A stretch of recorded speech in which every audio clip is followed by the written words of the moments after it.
इन नेताओं पर, दलों पर ईडी का, सीबीआई का या सरकार अन्य सरकारी संस्थाओं का रेड पड़ा है। सामान्यतः जो देश के स्तर पर बात होती है कि जो सत्ता में होता है उसको सही बताता है, जो विपक्ष में होता है वो उसको गलत बताता है।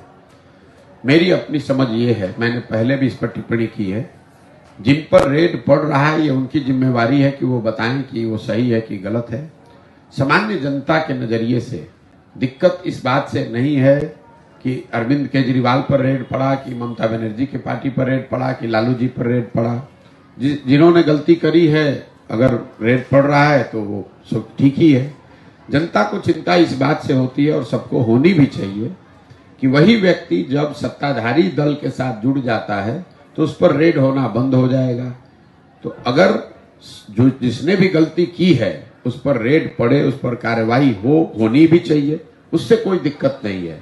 सिर्फ ये नहीं होना चाहिए कि जो विपक्ष में है उस पर आप रेड डाल रहे हैं और वही आदमी या उसके साथी उसी गलती में अगर सत्ता पक्ष में है तो आप उसको छोड़ रहे हैं। तो जनता के नजरिए से जब तक कानून समान रूप से सत्ता और विपक्ष दोनों साइड के नेताओं पर काम करे तो इसमें कोई दिक्कत नहीं है। अगर आप गलती किए हैं तो रेड होगा। अब आरजेडी जो पार्टी है, लालू जी को रेड होने की बात नहीं है। आज कोई कहता है कि उन पर वेंडेटा हो रहा है तो ये तो गलत बात है। 25 बरस पहले पशुपालन घोटाला हुआ, हर तरह की सरकार केंद्र में, बिहार में रही, हर स्तर पर न्यायालयों ने उस पूरी चीज का जांच किया, उसकी प्रक्रिया चली, उसके बाद उनको कन्विक्ट किया गया है।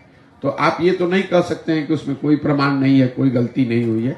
लेकिन मैं फिर से दोहरा रहा हूं कि अगर आरजेडी के लोगों ने गलती की है, उन पर रेड हो रहा है, तो बीजेपी के लोग भी अगर गलती कर रहे हैं तो उनको भी छूट नहीं मिलनी चाहिए। अगर वो होगा तो जनता को उसमें कोई तकलीफ नहीं दिखती है।